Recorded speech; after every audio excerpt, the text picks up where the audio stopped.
Hello everyone, আমার মিঠাই রসোই চ্যানেলে আপনাদের সবাইকে স্বাগত। আজকেও চলে এসেছি নতুন একটা ভিডিও নিয়ে। আজকে আপনাদের সাথে আলুর পরোটার একটি রেসিপি শেয়ার করব, কিন্তু একটু অন্যরকম। আপনারা তো পুর ভরা আলুর পরোটা খেয়েছেন, কিন্তু আজকে একটু আমার মতো বানিয়ে দেখুন, ভালো লাগবে খেতে। যেটা আমি একসাথেই ময়দার সাথে মেখে নেব। সব উপকরণগুলো কি কি লাগছে তার জন্য বলে দিই। এখানে আমি 2 বাটি ময়দা ইউজ করব। তার সাথে এখানে আছে আলু, যেটাকে সিদ্ধ করে নিয়েছি। সিদ্ধ করে নেওয়ার পর গ্রেট করে নিয়েছি, যাতে একটু প্লেন হয়ে যায়, স্মুথ হয়ে যায়, কোনো লাম্প যেন না থাকে। ব্যবহার করব সাদা তেল। আমরা এখানে অলিভ অয়েল ব্যবহার করছি, আপনারা সাদা তেল ব্যবহার করতে পারেন। এখানে আছে ধনেপাতা, কাঁচা লঙ্কার পেস্ট। এখানে আছে কালো জিরে, গোলমরিচ, সামান্য হিং আর জোয়ান।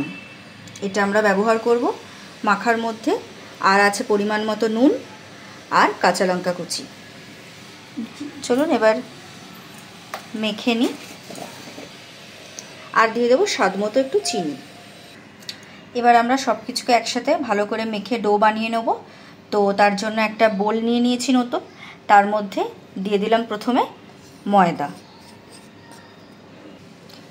আমরা এখানে 2 বাটি ময়দা ইউজ করছি, আপনারা আপনাদের পরিমাণ মতো ইউজ করবেন। আর এই পরিমাণ মতোই আমরা আলুটাকে সেদ্ধ করে নিয়েছি, যতটা পরিমাণ ময়দা নিয়েছি তার অনুসারে। প্রথমে আগে শুকনো উপকরণগুলো দিয়ে দেবো। প্রথমে দিয়ে দিচ্ছি এর মধ্যে পরিমাণ মতো কালো জিরে, তারপর দিয়ে দেবো জোয়ান পরিমাণ মতো, এরপর দিয়ে দেবো পরিমাণ মতো হিং, আর দিয়ে দেবো গোলমরিচ। একটু ভালো করে মিক্স করে নেব। এরপর দিয়ে দেবো স্বাদ মতো লবণ,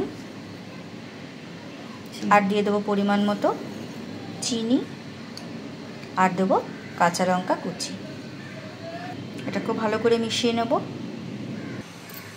এরপর এর মধ্যে আমরা ব্যবহার করছি পরিমাণ মতো অলিভ অয়েল, আপনারা সাদা তেল দিতে পারেন। এটাকেও ভালো করে একটু মিক্স করে নিতে হবে। এরকমভাবে ভালো করে মেশানোর পর এরকম যখন হয়ে যাবে, হাতের মুঠোয় চলে আসবে, তখন বুঝবেন যে ভালো করে ময়ান দেওয়া হয়ে গেছে। ভালো করে ময়ান দেওয়া হয়ে গেলে এবার এর মধ্যে যে সিদ্ধ করে আলুটা রাখা ছিল সেটা দিয়ে দেবো, আর দিয়ে দেবো ধনেপাতা আর কাঁচা লঙ্কার পেস্টটা। এবার এটাকে একটু ভালো করে মিক্স করতে হবে। ভালো করে এবার মেখে নিতে হবে ময়দাটা। এরকমভাবে সবটা ভালো করে মেখে নিয়ে একটা সফট ডো তৈরি করে নিতে হবে। তারপর আপনাদের পরিমাণ মতো লেচি করে গরম গরম পরোটা তৈরি করে সার্ভ করুন। দারুণ লাগবে খেতে। আপনারাও করে জানাবেন কেমন হয়েছে। ময়দাটা ভালো করে মেখে নেওয়ার পর এইভাবে আমরা লিচিগুলো করে নিয়েছি। আপনারা নিজেদের সাইজ মতো করতে পারেন, আমি এরকম করেছি। এরপর এটা তেল দিয়ে ভালো করে ভেজে নিতে হবে। তার জন্য প্রথমে গ্যাসটা অন করে একটা ফ্রাইং প্যান বসিয়ে দেবো। তার মধ্যে যে যেরকমভাবে শেপের বেলতে চান সেরকমভাবে বেলে নিতে পারেন। আমি এইভাবে বেলে নিয়েছি।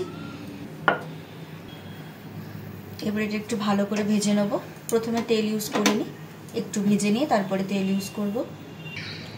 2 পিঠ উল্টে পাল্টে একটু ভালো করে ভেজে নেবেন, তারপরে তেল দেবেন।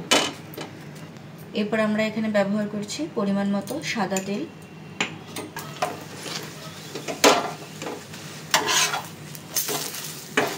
উল্টে পাল্টে 2 পিঠ ভালো করে ভেজে নিতে হবে।